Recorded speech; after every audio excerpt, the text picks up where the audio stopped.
안녕하십니까, 이진우입니다. 지금은 반도체, 배터리 이런 게 주요 산업과 직결되는 중요한 생산품이기도 하고 우리나라 수출품들인데요. 과거에는 사탕수수 이거를 설탕으로 가공한 기술이 그런 역할을 했던 때도 있었습니다. 설탕이라고 하는 걸 제조하는 과정에서는 또 많은 노동력이 필요해서 당시에는 노예 무역이 그것 때문에 특히 더 성행했다고도 하죠. 오늘 역사 속 경제 이야기 시간에는 설탕과 노예 무역의 역사적 장면들을 하나하나 넘겨보겠습니다. 해마다 보도블록 공사에 아까운 세금 낭비한다는 비판이 특히 연말쯤 되면 항상 나오지요. 정작 보도블록이라고 하는 건 어떤 과정을 통해서 시공되고 어떤 노력을 통해서 개발되는지에 대해서는 우리가 자세히 들여다본 적은 없는 듯한데, 오늘 체크리스트 시간에는 보도블록 연구원이 기록한 우리가 미처 알지 못했던 보도블록에 대한 모든 것이 담긴 책, 보도블록은 죄가 없다라는 책을 한번 같이 읽어보겠습니다. 손에 잡히는 경제 플러스 광고 듣고 시작합니다. 네, 음식의 달콤한 맛을 내기 위해서 우리는 설탕이라는 조미료를 쓰는데요. 이 설탕이 과거 세계사를 살펴보면 참 여러 가지 사건의 원인이 되기도 하고 또 그걸 놓고 싸우기도 하고 다양한 이야기들이 있습니다. 오늘 역사 속 경제 이야기 시간에는 설탕에 대한 모든 것을 살펴보겠습니다. 역사 스토리텔러 썬킴 씨 나오셨어요. 어서 오십시오. 안녕하십니까. 설탕처럼 달콤한 남자 썬킴입니다. 썰킴. 썰킴. 썰을 잘 풀죠 제가요. 네. 설탕은 뭐 우리가 보면 하얗게 생긴 것도 있고 뭐 약간 거무스름한 것도 있고 아무튼 그렇죠. 그 가루였는데 이거는 옛날에도 그렇게 그냥 가루로 만들어서 썼나요? 어떤가요? 설탕이 원래 이제 흑설탕, 그러니까 사탕수수에서 우리가 그 즙을 짜낸 다음에 예. 그걸 이제 끓이잖아요. 끓여가지고 이걸 이제 정제화시키면은 시커먼 색깔이에요. 그러니까 흑설탕이죠 우리가 말하는. 예. 그걸 나중에 이제 식용 표백을 시켜가지고 만든 것이 이제 백설탕인데 굉장히 그 뭐라고 할까 드문 음식이었습니다. 설탕이. 우리나라 같은 경우에. 예. 그 조선왕조실록을 보면 어떤 기록까지 있냐면은 세종의 와이프, 그러니까 문종의 어머니죠. 네. 그 심씨 같은 경우에 설탕을 그렇게 좋아했다고 해요. 그래서 이제 돌아가시기 직전에 설탕 한 번만 먹었으면 소원이 없겠다. 이래가지고 그 이제 아들이 이제 문종이 세종의 첫째 아들이죠. 사방팔방을 다 뛰어다녔다고 해요. 설탕. 그때 사탕이라고 했거든요. 사탕을 달라. 누구 사탕 없냐? 결국에는 사탕을 못 먹고 돌아가셨다고 해요. 아니 그때는 없었어요 그게? 그것이 이제 그 사탕수수를 키우기 위해서는 조건이 필요하거든요. 더운 날씨. 일단 연평균 20도 이상의 날씨에 네. 일정 강수량도 필요하고 그래서 이 양쯔강 이북에서는 사탕수수가 자라지가 않아요. 아하. 중국 같은 경우에도 저 밑에 베트남 옆에 있는 윈난성, 귀주성 여기서만 이제 사탕수수가 재배가 되거든요. 거기서 갖고 온 이제 이 중국산 사탕을 먹었는데 굉장히 귀했죠. 아니 우리는 그럼 단맛을 낼 때는 뭘 썼습니까? 꿀, 조청. 지금은 그게 더 귀한데. 우리는 꿀밖에 없어. 설탕 가루 좀 없냐? 뭐 이러면 돈이 없어서 꿀밖에 못 먹어. 아휴. 설탕을 먹어. 아이고 좋겠다야. 그런 상황이었어요. 이런 싸구려 조청. 어이구.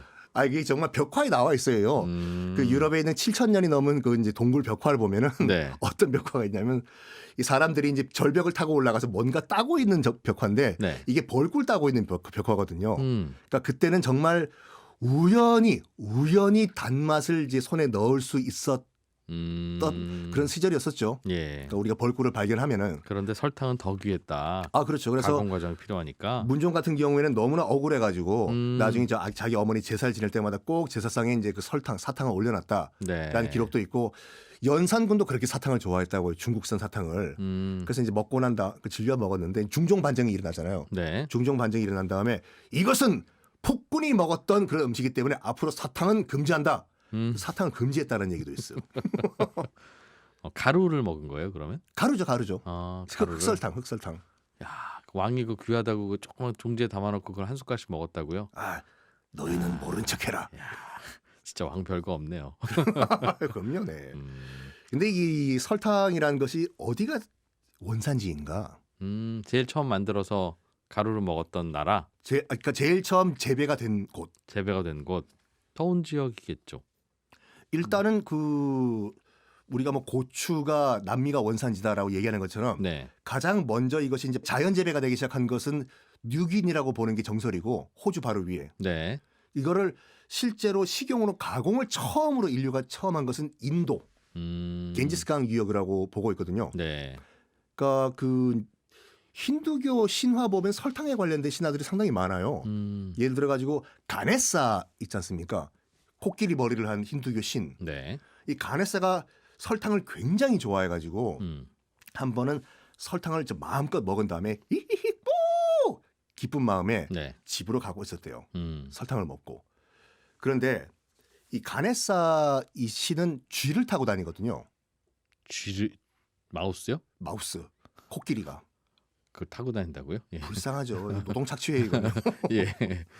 운전이 잘 안 됐겠죠. 코끼리 밑에 쥐가 있는데 네. 비틀비틀하다가 쿵 넘어졌어요 한 번요. 네. 가네사가. 예. 그걸 보고 달의 신 힌두교에서 그 찬드라라고 있거든요. 찬드라가 보고 깔깔깔 웃었대 비웃었대요. 이런 그걸 보고 이 가네사가 열이 받아가지고 상아가 있으니까 그 상아로 찬드라라는 달의 신을 찍어버렸대 이게. 네. 그때부터 이제 월식이 생겼다라고 인도인들은 주장을 하고 있습니다. 그러니까 원래 인도에서 제일 먼저 상품화됐다는 거죠. 상품화됐다 이거죠. 그럼 그게 전 세계로 퍼진 건 인도를 왔다 갔다 하는 상인들에 의해서 일단은 이 아랍 중동 상인들이 이것을 맛을 들인 다음에 네. 그러니까 지금의 이제 북아프리카와 이제 지중해 지역으로 갖고 왔다. 이것을 상품화시켰다라는 것이 또 정설이거든요. 그러니까 기후가 맞기 때문에 특히 이제 네. 아프리카 나일강 지역에서 사탕수수를 재배하면서 근데 사탕수수에서 이 설탕을 뽑아내는 기술이 제가 아까 간단히 말씀드렸는데 예. 상당히 힘들어요 이게요.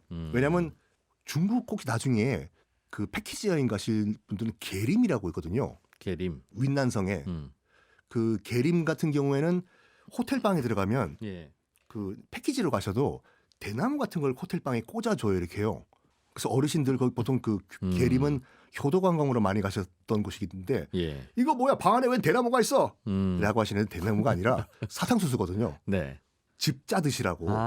잘긴 씹으면 단물 나와요. 네, 약간 시커먼 대나무 같이. 예. 이거를 즙을 짜면은 즙이 나오는데 문제가 뭐냐면 굉장히 빨리 굳어버려요 이게요. 즙이. 예. 그래서 빨리 가공 처리를 해야 돼요. 음. 짜자마자 바로 끓여가지고 이걸 이제 고체화 시켜야 되는데 네. 간의 수공업으로 되는 것이 아니라 큰 이제 플랜테이션이라고 해서 이제 그 대규모 가공 공장이 필요한데 당시 이제 중동 같은 경우에는 이제 중동 상인이 약간 북아프리카의 노예 제도를 유지하면서 노래해 가지고 거대 플랜테이션을 유지해 가지고 만들면서 그 설탕 이 가공 산업을 육성을 했는데 어느 정도였냐면은 설탕 가지고 집 앞에 야자수를 몇 개 만들었냐 이거게 부의 상징이었다고요. 설탕을 뭉쳐서 모형 야자수를. 모형 야자수를. 너희 집엔 설탕 야자수가 몇 개야? 우리 집엔 10개인데 우리 20개야. 그 밖에다 놓으면 비 한 번 오면 다 녹을 텐데. 비가 안 오니까. 그리고 캐러멜이라는 거 이것을 녹여가지고 네. 쫄깃쫄깃하게 만들어낸 것도 이제 중동이 처음인데 캐러멜이란 말 자체가 아랍어로 단맛이 나는 소금공이란 말이거든요. 소금공? 원형. 그러니까 그 전에는 소금은 있었기 때문에 네. 비슷하잖아요. 비슷하게 소금이랑 생겼는데. 설탕이랑. 소금은 소금인데 단맛이 나는 소금으로 만든 동그란 원형. 이것이 이제 아랍어로 캐러멜이라고 하죠. 그래서 캐러멜이 됐군요. 근데 요거를 이제 십자군 전쟁에서 이제 11세기에 쳐들어온 십자군들이 이제 맛을 본 거죠. 네. 바바바바바바. 맛있죠. 이게 무엇인가? 나는 누군가? 이 맛은 무엇인가? 음. 그래가지고 이 설탕 완제품을 네. 가지고 다시 유럽에 돌아갔는데 다 먹고 나니까 또 먹고 싶은 거예요. 그렇겠죠. 그걸 한 봉지만 갖고 가면 그러니까 1+1 사시지. 네. 다시 만들려고 해도 사탕수수가 없기 때문에 못 만들지 않습니까? 네. 야 이거 어떡하나 다시 또 십자군 원전 갈 수도 없고 무슨 좋은 방법이 없을까 하다가 1492년 스페인의 이사벨 여왕의 레콩퀴스타가 끝난 다음에 대항해 시대가 열렸지 않습니까? 예. 그 1492년부터 이 서인도 제도를 시작해가지고 이 신대륙 식민 건설을 하다 보니까 여기 기후가 사탕수수를 심으면 딱일 것 같다 해서 심어 보니까 잘 자라는 거예요. 네. 그래서 스페인은 서인도 제도, 지금의 IT 등등등의 사탕수수를 심어서 거대한 플랜테이션을 유지를 했고 또 이 포르투갈 같은 경우에는 식민지가 이제 브라질이었기 때문에 브라질에 엄청난 양의 많은 그 이제 플랜테이션을 건설했는데 일할 사람이 없잖아요. 그러네요. 사탕수수에서 설탕을 만들어내려면 보통 높이가 한 2, 3m가 되는데 이걸 또 잘라서 네. 칼로 예. 즙을 짜서 예. 끓이고 또 정제화시키고 예. 엄청난 노동 집약형 산업이거든요. 사탕수수는 많은데 일할 사람이 없는. 네. 그래서 뭐 어떤 방법이 없을까? 노예를 잡아오자. 아, 사탕수수 농장에서 일 시키려고. 네. 그 서아프리카에서 노예를 잡아오자. 그래서 지금도 뭐 IT라든지 아니면 뭐 도미니카 공화국에 있는 분들 보면은 네. 흑인 계통이 많으시잖아요. 브라질 같은 경우에도 흑인 노예 후예들이 많이 살고 그때부터 생긴 게 뭐냐면 삼각무역이라고 해가지고 네. 이 뭐냐면은 영국 주로 배였어요. 영국 배들이 뿡은 아니죠. 범선이기 때문에. 네.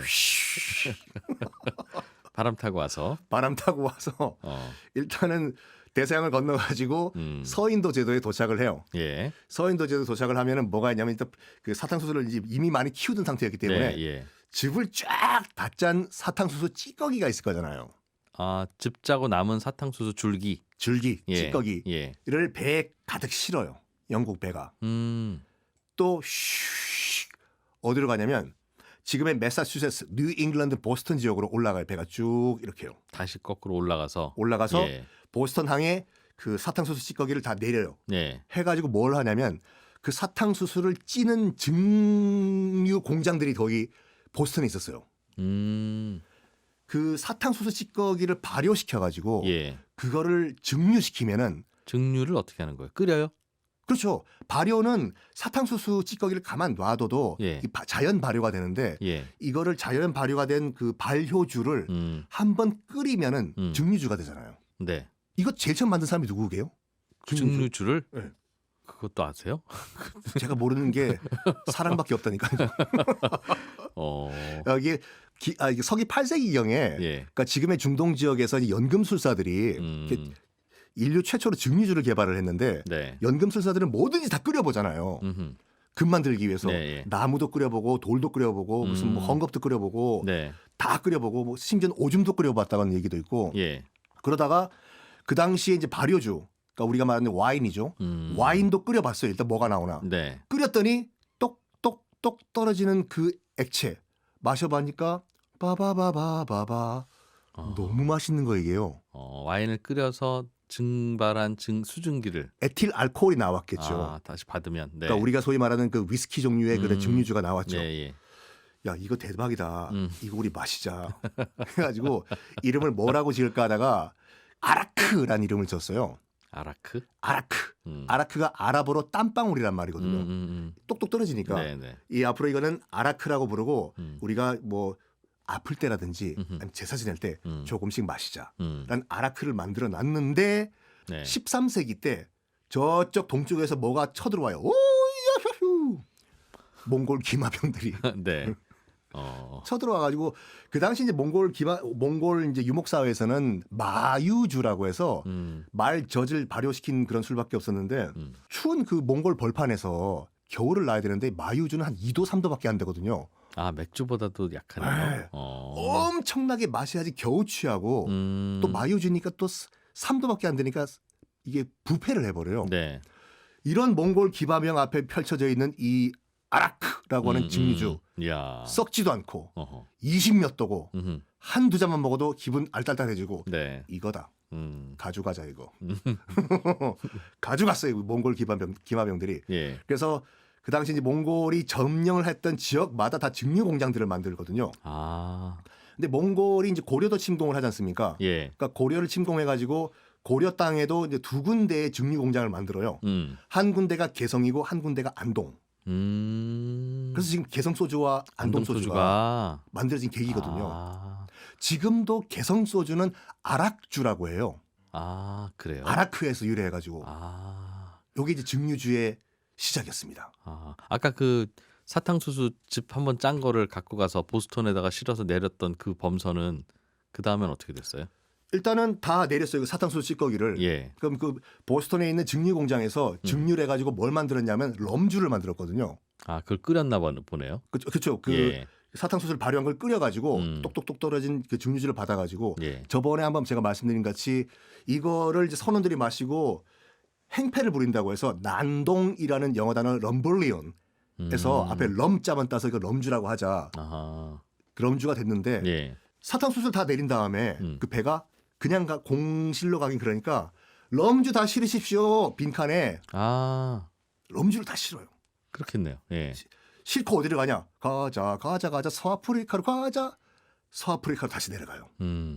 내려가서 노예 무역상과 이제 거래를 하는 거죠. 많은 분들이 이제 그 서아프리카에서 노예 무역상들과 이제 현금 거래를 했다고 하시는데 아니에요. 대부분 다 럼주를 줬어요. 그리고 노예 무역상들은 백인들이 아니라 같은 흑인들이었어요. 아하. 그래서 럼주 한 병당 너희 동료 3명 잡아와라.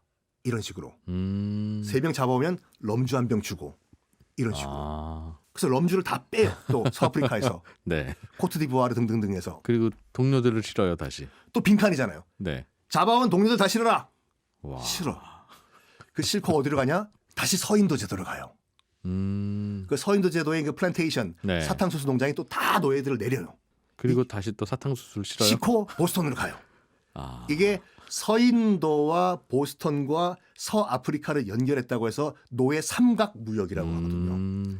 이것 그렇군요. 때문에 우리가 알고 있는 지금 미국에 있는 흑인 노예들 후손들 남북 전쟁을 일으켰던 예. 그 후손들이 이제 미국 본토에 들어온 것은 1600년 이후에 한참 뒤의 얘기거든요. 지금 우리가 알고 있는 서인도 제도 예. 남미에 도착한 1세대 흑인 노예들은 이 럼주 사탕수수 이 삼각 무역 때문에 처음 도착을 했다. 아, 그렇게. 이거죠. 그 럼주가 그럼 미국이 특산품이네요. 그렇죠. 영국이 주도해가지고 미국이 예. 만든 거죠. 지금도 미국산 럼주가 유명해요? 없죠. 왜 없어졌어요? 독립전쟁 때문에. 전쟁은 전쟁이고 럼주는 럼주지. 왜 전쟁 때문에 왜 럼주가 일단 없어져요? 생산 자체는 보스턴에 했지만 예. 당시 보스턴도 영국의 식민지였고 이제 선박 운영 회사는 영국이었고 모든 가공 회사도 영국이었는데 네. 아니 이 미국 삐삐들이 1776년에 독립을 해버렸네. 예. 독립을 해버리면 앞으로 럼주는 꿈도 꾸지 마. 그래서 럼주 수출을 중단시켜 버렸어요. 영국에서. 아하, 예. 제가 한번 말씀드린 거와 약간 연결되는데 그럼 미국인들은 그럼 우리 럼주 없으면 뭘 마시니? 위스키는 예. 보리로 만드는데 몰트가 보리잖아요. 보리가 여기 잘하니? 아니요. 보리 잘 안 자라는데요. 그럼 뭐 잘하니? 주위를 돌아보니까 옥수수가 정말 많군요. 네. 그럼 옥수수 가지고 한번 발효시킨 다음에 옥수수 발효한 것을 다시 증류를 해보자. 끓여보자. 됐어요 이게요. 술이 하여간 뭐든지 발효한 걸 끓이고 받으면 그게 증류주군요. 그러니까 포도주를 끓여가지고 증류주로 만든 것이 브랜디잖아요. 브랜디 가운데서도 꼬냑 지방에서 만드는 브랜디를 꼬냑이라고 하고 그다음에 중국 고량주는 수수로 만드는 독주지 않습니까? 수수로 만들어요? 수수. 아, 수수. 수수로. 예. 중국 술은 크게 2개로 나눠져요. 황주랑 백주. 예. 황지오랑 바이지오가 있는데 우리가 고량주 하는 그건 다 백주거든요. 바이지오. 예. 보통 40도, 50도, 70도까지 올라가는 거 있죠. 색깔 없는 거. 색깔 없는 거. 이거의 역사도 오래 안 됐어요. 그 우리가 말하는 그 고량주 그 도수가 높은 거. 예. 원래 중국은 황주, 발효주를 마셨거든요. 도수 높아봤자 15도, 16도, 17도 맥시멈. 예. 삼국지 보면 장비가 독채로 마시잖아요. 술을 뻑뻑뻑뻑뻑. 형님 갔다 오겠습니다. 수호지 보면은 그 무송이 네. 호랑이 때려잡기 전에 무송타호라고 해서 내가 이 산 넘기 전에 술 한 잔 먹어야 되겠어. 3독구리 18독구리 마셨다. 네. 내가 이제 가겠어. 독주였으면 죽죠. 응급실 실려가죠. 네. 그때 삼국지도 그렇고 수호지도 그렇고 등장하는 술들은 다 17도 이하의 황주들이었어요. 그냥 과일주. 요것이 아까도 연결되는데 그 원나라의 몽골 지배 이후에 그 이제 아라크 증류법이 들어와가지고 이 증류법을 익힌 중국인들이 바이주를 만들었다. 아, 연금술사들이 이것저것 끓여보다가 네. 술 얘기하니까 재밌네요. 오늘은 설탕이 발견된 설탕 얘기인 줄 알았더니 결국은 술 얘기. 기승전 술이죠. 사자성어로 기승전주라고 합니다. 역사 스토리텔러 썬킴 씨였습니다. 고맙습니다. 네, 감사합니다. 우리가 거리를 돌아다니면서 매일 밟고 다니는 게 보도블럭이죠. 그런데 이 보도블럭은 항상 연말쯤 되면 도마 위에 오르곤 합니다. 왜 멀쩡한 이것을 갈아엎느냐 하는 어떤 예산 낭비의 상징처럼 되고 있는데 실제로 보도블럭을 바꾸고 하는 과정에서는 좀 억울하다는 이야기들도 꽤 들려요. 오늘 체크리스트 시간에는 보도블럭은 죄가 없다라는 책을 함께 읽어보겠는데 이 책의 저자는 보도블럭 전문가입니다. 중앙일보 남국민 기자와 함께 이 책을 한번 읽어보죠. 어서 오십시오. 예, 안녕하세요. 예, 보도블럭을 주제로 책 한 권이 나왔다는 게 재밌네요. 저도 굉장히 독특하더라고요. 예. 서점에서 보도블럭이라는 이름으로 한번 검색을 해보니까 네. 딱 문학책 빼고는 딱 이 한 권이 나옵니다. 근데 그래서 음. 보도블럭이 한 권이 나오나 했는데 예. 이제 재밌는 게 이제 보도블럭은 너무 흔하고 맨날 접하니까 예. 별다른 생각을 안 하잖아요. 음. 근데 이 책을 읽다 보니까 이 제목대로 보도블럭에도 생각보다 많은 억울한 면도 있고 여기도 생각보다 좀 우리가 고민할 부분이 많다는 걸 느꼈습니다. 그래서 굉장히 재밌게 읽었습니다. 세상 만사가 이렇게 한쪽으로 파기 시작하면 재밌는 이야기가 많습니다. 사실은. 예, 그런 것 같아요. 우리가 지금 우리 앞에 있는 이 마이크 네, 별거 아닌 것 같지만 네, 맞습니다. 이게 어디서 날라온 건지부터 시작해서 왜 우리는 이걸 샀는지부터 다양한 네, 고민이지 않겠어요? 예, 맞습니다. 보도블럭은 죄가 없다. 이 책을 쓰신 분은 어떤 분이에요? 이 책을 쓰신 분이 박대근 연구원이신데 예. 지금은 이제 서울시 이제 연구원에 들어가 계신데 이분이 커리어가 독특해요. 2007년부터 예. 서울시청 뭐 도로관리과, 보도환경개선과 예. 그리고 도로포장연구센터 이런 데서 일하신 분인데 예. 말 그대로 현장에서 이 보도블럭 까시는 업무를 맡으신 분이죠. 예. 그리고 이제 평생을 이런 일로 하셨고 박사학위도 도로 포장으로 따셨더라고요. 친환경 도로 포장. 서울시 공무원이네요. 그러면 예, 이분이. 맞습니다. 이분이 연말에 도로 보도블럭 바꾸셨던 분이네요. 예, 바로 그 담당자의 항변이라고 할 수 있겠죠. 이거 예산 쓰느라고 바꾸는 거 아니다 이거. 네. 그리고 굉장히 이게 애정이 넘치시는 게 예. 전체 커리어도 다 이제 보도블럭에 관련돼 있으시지만 재밌는 게 이분이 테니스를 시작하셨는데 네. 지금은 대한 테니스협회에서 테니스 바닥 포장 검정위원을 하고 계시대요. 그러니까 자기는 테니스를 칠 때도 이분은 바닥만 보이시는 거죠. 평생을 신발 밑에 깔려 있는 뭔가를 연구하고 다니셨는 예. 분이구나. 그래서 자기는 여행 갔을 때 바닥만 봐서 목 디스크가 걸리셨다고 하시더라고요. 네. 보도블럭을 갈아엎는 일을 하신 공무원이 어떤 점이 억울해서 보도블럭은 죄가 없다고 변호하는 거예요? 설명을 좀 들어보죠. 일단 가장 큰 억울한 점이 이제 보도블럭 하면 떠오르는 게 예산 낭비의 상징같이 나오잖아요. 예. 그런데 이분은 그게 사실과는 다르다고 억울한 면이 있다고 해요. 왜 그러냐면 우리가 하는 말은 아니 보도블럭 멀쩡한데 왜 자꾸 갈아엎냐잖아요. 네. 그런데 이분은 그게 가려고 가는 게 아니라 보도블럭 밑에는 위에선 사람만 걸어 다니는 게 아니라 네. 사실 그 밑에는 수도관, 뭐 가스, 전기, 통신선 같은 게 엄청 많이 지나간다고 해요.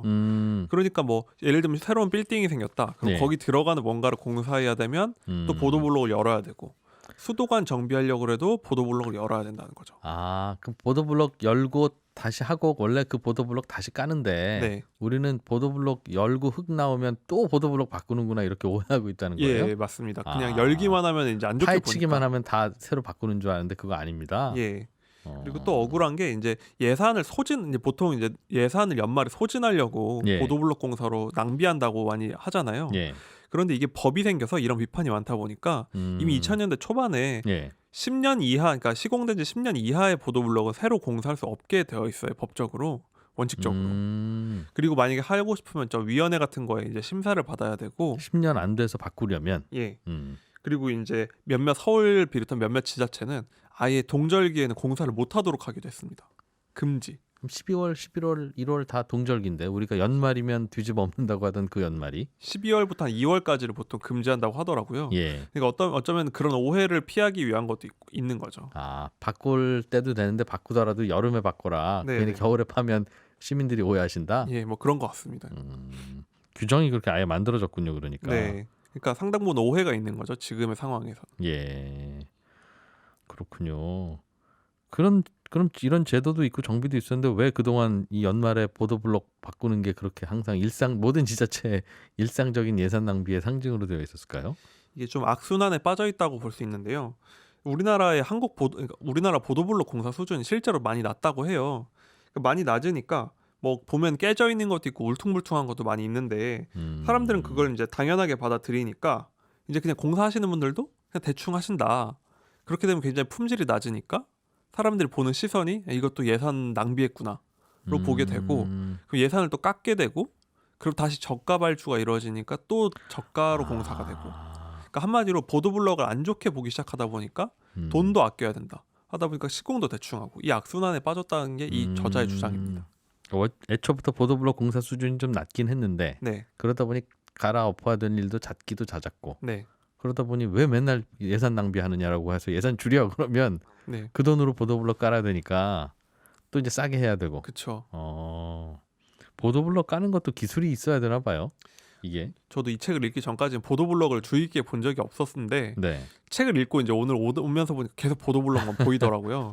그러니까 확실히 이 책에는 굉장히 사진이 많은데 막 이런 단차 이렇게 막 들쭉날쭉하고 보도블럭이 깨져 있기도 하고 예. 뭐 이렇게 맨홀 주변으로 아구가 안 맞는 뭐 이렇게 그냥 자르지도 않고 붙여놓고 그냥 밑에다 흙 깔고 네. 흙 위에 보도블록을 그냥 잘 놓기만 하면 평평해지는 거 아닙니까? 그게 뭐 기술이 필요해요? 이제 보통 그렇게 생각을 하는데 재밌는 게 이제 선진국의 사례를 보면 나오는 게 이제 일본, 독일, 뭐 덴마크 이런 곳을 선진국이라고 한다고 해요. 예. 여기와 우리나라의 보도블럭 기술 차이가 작가에 따르면 30년이라고 합니다. 기술 격차가. 예. 30년이면 거의 카폰에서 스마트폰 정도의 시간이잖아요. 그러니까 30년 정도면 거의 10년만 뒤쳐져도 엄청난 격차라고 하는데 그러니까 우리나라는 사실상 거의 보도블럭 기술 쪽에서는 발전이 거의 선진국에 비하면 네. 이루어지지 않았다는 거죠. 아니 보도블록 깔고 만드는 기술이 좋으면 뭐가 좋길래 우리는 그 기술 따라가려면 30년 걸린다는 겁니까? 제가 처음으로 보도블럭 문제를 좀 생각했던 게 예. 일본 여행을 갔을 때 예. 하루 종일 며칠을 걸어 다니는데도 가만히 보니까 보도블럭이 굉장히 평평한 거예요. 생각해보면. 예. 근데 이제 보도블럭 일본뿐만 아니라 독일 이런 나라는 유명한 이제 보도블럭을 잘 만들기 유명한 나라인데 예. 그런 데는 기본적으로 한 30년 깔아놓은 도로들도 이렇게 들쭉날쭉한 것도 없고 블록이 깨지는 것도 별로 없이 굉장히 깔끔하게 지금 관리가 된다고 해요. 그러니까 한마디로 우리는 보도블럭이 뭐 깨질 수도 있고 좀 뭐 저기 울퉁불퉁한 거지라고 생각을 하는데 네. 실제로 잘 시공하는 나라들은 그렇지 않다는 거죠. 수십 년을 가도 평평하고 안 단단할 수 깨진다. 있다. 예. 그렇게 듣고 나니까 생각해 보면 그게 돌인데 네.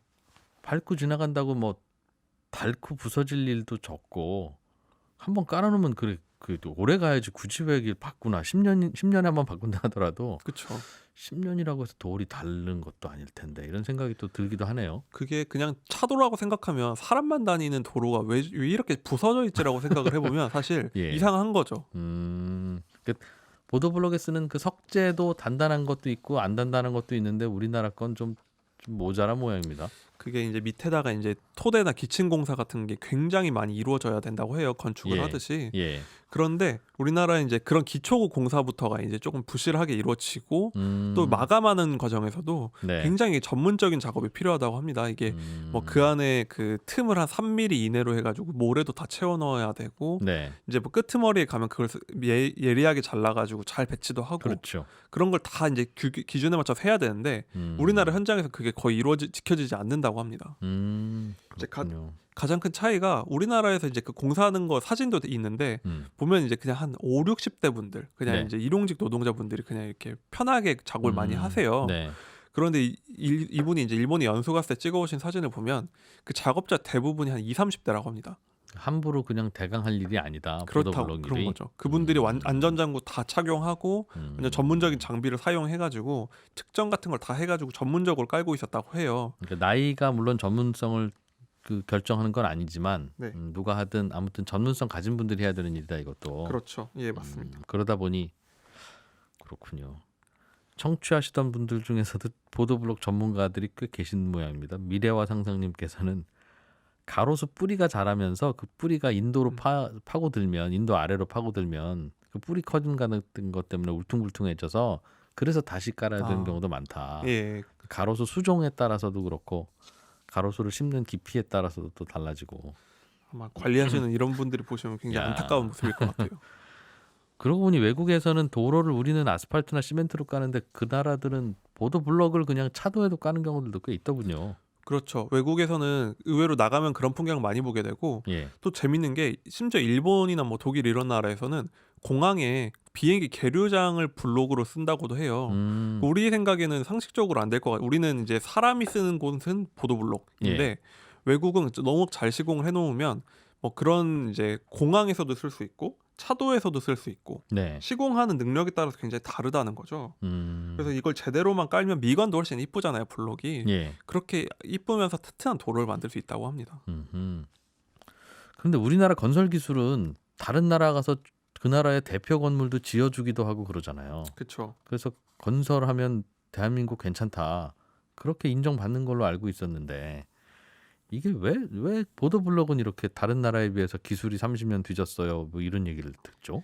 아까 말씀드렸던 이제 악순환의 결과인데요. 예. 우리나라 이제 포장 전문 건설업으로 등록한 업체가 2,300개나 된다고 해요. 예. 근데 여기에 직원 수가 평균적으로 한 5명 정도 내외라고 합니다. 예. 굉장히 영세한 건데 그런 분들이 하다 보니까 이제 굉장히 영세하고 기술이 쌓이기가 어려운 환경인데다가 이분의 말에 따르면 이분이 실제로 발주 업무도 이런 걸 담당하셨던 분이잖아요. 예. 우리나라에 보도블록 카르텔이라는 게 있어서 워낙 기업들이 영세하고 많으니까 한 보도블록 업체들끼리 이제 카르텔을 형성을 해서 지역별로 이제 입찰을 따내고 따낸 업체가 한 10%만 받고 그냥 재하청을 주고 또 재하청을 주고 이런 식이 지금 고착화됐다고 해요. 근데 이게 그냥 추정이 아니라 네. 2017년에 서울시에서만 300여 개의 업체가 이 담합으로 적발이 됐고 관련 공무원이 100명 넘게 입건된 건 있었습니다. 그러니까 실제로는 그냥 기술 개발 이런 것보다는 그냥 저가 협찰하거나 자기들끼리 나눠 먹거나 아니면 그냥 공무원에게 이렇게 뭔가 연주를 만들어가지고 사업을 하는 방식으로 퇴화됐다는 거죠. 이거는 그럼 보도블록 갈아엎는 걸 뭐라고 할 게 아니라 보도블록 공사를 수주하고 나눠주는 그 과정을 좀 들여다봐야 되겠네요. 예, 맞습니다. 거기서부터 이제 잘못된 시작이라고 볼 수 있겠죠. 그러니까 전문성은 이 요구되는 공사인데 대충 하는 게 일상화되다 보니 대충 하는 일이야 그냥 인건비 싼 곳에 맡기면 되지라고 그쵸. 생각해서 또 싼 곳에 맡기고 네, 전문가를 동원해서 저희들이 직접 하겠습니다 하더라도 그 돈 안 주니까 또 못하고. 그렇죠. 그냥 처음부터 이제 보도블록은 뭐 별거 아니야 하면 적은 예산이 내려오고 그러면 그걸 좀 남기기 위해서 하청을 주고 재하청을 주고 그리고 아까 말씀드렸던 이제 일본처럼 이제 전문직으로 이제 성장하는 보도블록공이 아니라 이제 그런 분들이 들어오셔가지고 이제 잠깐 뭐 대충 작업을 하시고 그냥 그렇군요. 가고 그런 악순환에 빠져 있다고 합니다. 예. 그래서 전문성이 또 안 쌓이는 그런 악순환이네요. 네, 맞습니다. 그래도 요즘은 보면 예전보다는 좀 나아진 것 같아서 보도블록 악유 안 맞는 거 예전에는 참 많았는데 네. 요즘에는 그래도 좀 맞춘다 싶기는 해요. 요즘에는 보면 이제 맨홀이 이제 원형이고 블록은 사각형이니까 이게 제일 안 맞는 부분 중에 하나인데 요즘은 실제로 보면 이렇게 그 동그랗게 딱 잘려 있는 걸 이제 새로 시공한 도로를 가면 많이 볼 수 있어요. 근데 그거가 이제 한 2000년대 초반부터 우리나라에서도 도시 디자인에 관심이 생기면서 그런 절단기를 확실히 사용하게 되고 그러면서 그거는 좀 굉장히 수준이 높아졌다고 합니다. 그런데 문제는 뭐냐면 외국에서 워낙 이쁜 걸 많이 보고 와서 우리도 저렇게 하자 했어요. 근데 아까 말씀드린 것처럼 이 보도블럭이 우리는 표면을 걷지만 그 밑에 엄청난 많은 기층을 다져야 되는 일이잖아요. 그렇죠. 근데 그거는 여전히 그냥 옛날 수준에 머물러 있다는 겁니다. 그래서 우리 가끔 보면 폭우 왔을 때 보면 보도블럭 가운데 뚫려 있는 경우도 가끔 보고 그렇죠. 막 보도블럭이 일어나기도 하고 막 그런 경우를 보잖아요. 아까 뭐 가로수 뿌리 같은 경우도 사실 그런 걸 다 세심하게 고려해서 시공을 해야 되는 게 맞는 건데 겉으로는 지금은 조금씩 이뻐지는 단계가 이루어졌지만 실제로는 내부는 굉장히 부실하다는 거죠 아직. 이래서 보도블록 까는 업체 발주와 보도블록 보수하는 업체 발주를 따로따로 하니까 까는 업체는 대충 깔고 가고 보수하는 업체는 감사합니다 하고 또 보수하고 그래서 아예 그냥 10년을 보수를 해야 되고 10년 후에 갈 거면 10년치 유지 보수까지 같이 턴키로 맡겨야 잘못 깔면 본인들이 나중에 AS 계속 해줘야 되는 일이 벌어지니까 그냥 기왕이면 잘 깔아볼까 하는 생각을 하도록 만들어야 되지 않을까 얼핏 잘 모르지만 그런 생각도 드네요. 이분이 이제 담당자셨잖아요. 근데 예. 실제로 우리나라에 2년 보증제가 있다고 해요. 스마트폰 2년 보증해 주는 것처럼 2년 동안은 이제 그 업체가 책임을 져야 되는데 네. 문제는 우리가 그렇게 많은 문제를 보는데도 실제로 그 공무원 담당 공무원들이 그렇게 책임을 묻는 경우가 많지 않다고 합니다. 근데 이분이 담당을 하셨던 분이니까 잘 아시잖아요. 예. 거기 가서 이걸 고쳐놔라 이렇게 하는 경우도 많지 않고 그냥 좋게 넘어간다. 그리고 뭐 그러다 보니까 아예 막 까칠하게 이걸 막 하나하나 감리하고 따지고 안 하고 감리하는 공무원마저도 그냥 일반 건물과 대하는 게 다르다는 거죠. 그냥 겉으로 봐서 적당히 돼 있으면 그냥 넘어가고 그러다 보니까 항상 부서져 있고 예산 낭비가 이루어진다고 지적을 하고 있습니다. 그래요. 저는 어디 유럽에 어디 갔더니 거기는 도로도 돌로 박아놓고 다 했는데 네, 저 이 도로가 1000년 넘은 겁니다. 네, 네, 맞습니다. 그래서 이 돌이 그럼 1000년 된 돌이에요? 그랬더니 바로 그렇다고. 네, 그게 외국은 우리나라도 한번 해봤잖아요. 그 광화문 세종대로에 한번 돌 포장을 해봤었는데 예. 그게 지금 기억나시는 분들이 일단 가로 세로 10cm 정도의 작은 돌인데 외국은 그런 걸 파보면 한 20cm 정도 길이의 큰 돌을 이렇게 깊숙이 박아서 하나하나 시공을 한다고 그게 해요. 타일 같은 거 까는 게 아니라 예, 그게 실제로는 사랑니처럼. 빙산의 일각이에요, 그러면? 그렇죠. 오. 사랑니처럼 단단히 박혀 있어야 되는데 광화문 광장 사례가 그 세종대로 사례가 그냥 겉으로만 포장을 까는 수준에 우리가 아직 머물러 있다는 거죠. 실제로는 그 정도 도로를 하려면 굉장히 깊숙하게 단단하게 시공을 해야 되는 건데 네. 그러니까 아직은 우리가 표면만 보는 수준에 머물러 있다 이렇게 지적을 합니다. 이게 그러니까 보도블록 하나 때문에 생긴 문제가 아니라 예산일 뭐 연말에 낭비하고의 문제가 아니라 네. 근본적인 뭔가 우리 사회의 문제이기도 하고 예, 좁혀봐도 건설업계의 문제이기도 하고 예, 맞습니다. 그렇네요. 이분이 처음에 이제 시작할 때 우리나라에 많은 안전사고 참사들을 많이 언급을 하세요. 네. 그래서 처음에는 보도블록 얘기를 하면서 이게 왜 나오나 이런 생각을 했어요. 근데 읽다 보니까 이제 이 안에 이분은 보도블록의 수준이 높아지면 한국의 건설업계 수준 자체가 높아질 수 있다고 장담을 합니다. 그러니까 왜 그러냐면 보도블록 문제 안에 모든 한국 사회의 그 건설업계 부실공사 문제가 다 들어있다는 거예요. 하청, 재하청, 뭐 부실감리, 예. 전문성의 부족, 시공 단계에서의 전문성 부족 이런 게 보도블록에서 다 드러나고 또 그나마 큰 아파트 이런 거는 막 큰 건물이고 이러니까 잘 감시들도 하고 뭐 네. 기사도 나고 이러잖아요. 부실 예. 시공했다. 예. 근데 사실 보도블록 좀 일어났다고 그걸 기사 쓰기도 어렵고 그렇죠. 그거 가지고 사람들이 뭐라고 안 하잖아요. 근데 이분은 보도블록이 만약에 선진국 수준으로 올라오면 우리나라의 건설업계 수준 자체가 높아진다는 의미다. 그거는 그 공무원들의 눈도 높아졌다는 거고 시민들의 눈도 높아졌다는 거고 예. 그렇기 때문에 이분은 여기서부터 바꿔나가는 게 우리나라 선진국으로 가는 방법이다. 강조를 합니다.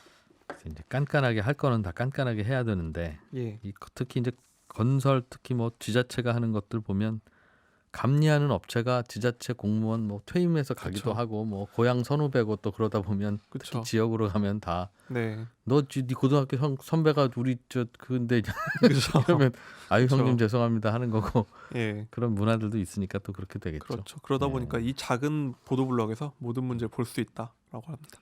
중앙일보 남국민 기자였습니다. 고맙습니다. 예, 감사합니다. 네, 손에 잡히는 경제 플러스 재밌게 들으셨습니까? 저는 여기서 물러나고요. 저는 내일 아침 8시 30분에 손에 잡히는 경제에서 다시 인사드리겠습니다. 방송 내용 다시 들으실 분들은 저희 홈페이지 게시판 팟캐스트 이용하시면 되겠습니다. 지금까지 이진우였습니다. 고맙습니다.